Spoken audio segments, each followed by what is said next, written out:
I wake up in the morning and I fly to Pasadena, California.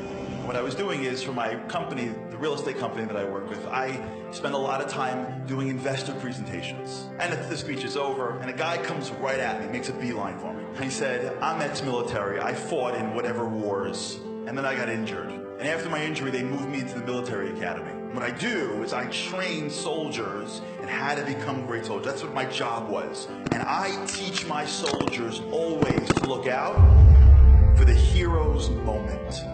What is the hero's moment? One of the greatest people ever was an individual that was referenced in the Gemara, a man named Rabbi Akiva. So if I were guessing, I would say he probably grew up and he was the firstborn son of the greatest rabbi ever, but that's not the case.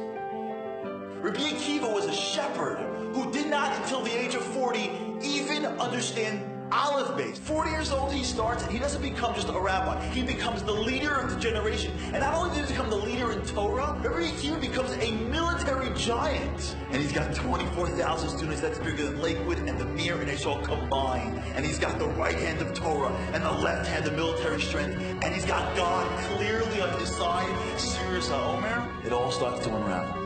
And the students start to die.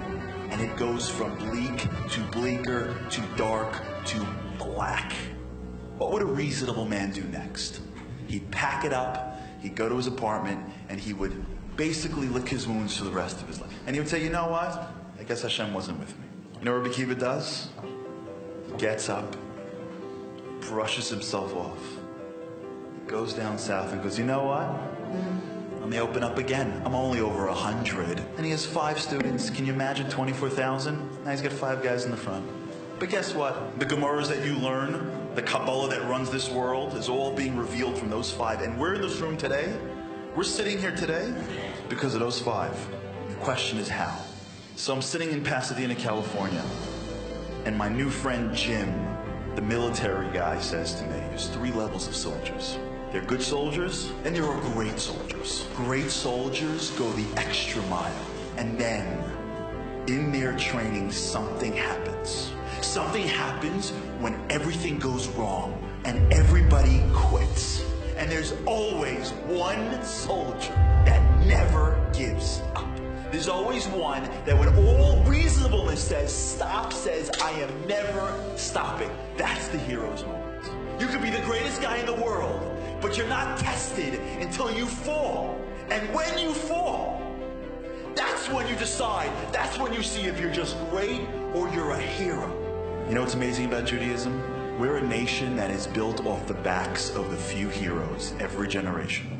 It's when a whole nation stands at the banks of a river and says, how am I going into the river? What are we even doing here? And one Jew, Nachshon, says, I am never giving up. It's one Jew when the whole world is sitting at the edge of Canaan, and they say, we can't go in, we can't fight, we're Jews. We can sue them, but we're never going to fight them. It's one Jew, Kali, that says, although not, live in their Ashnos. It's one Jew, David, that says, Goliath is cursing out God. In every generation, there's those few Jews that when the going gets tough, they never give up. And it's in those small moments when they don't give up that they get all the benefits. There's some parents that never give up on their kids. Their teacher, their coach said that they're going to be nothing. And some parent says, I'm never giving up on my child ever. And it's in those moments that kid becomes that kid. I'm never giving up on my marriage. I'm never giving up on Judaism. I don't care if it gets hard. I'm going to do whatever it takes. Because only when it's tough do I become a hero.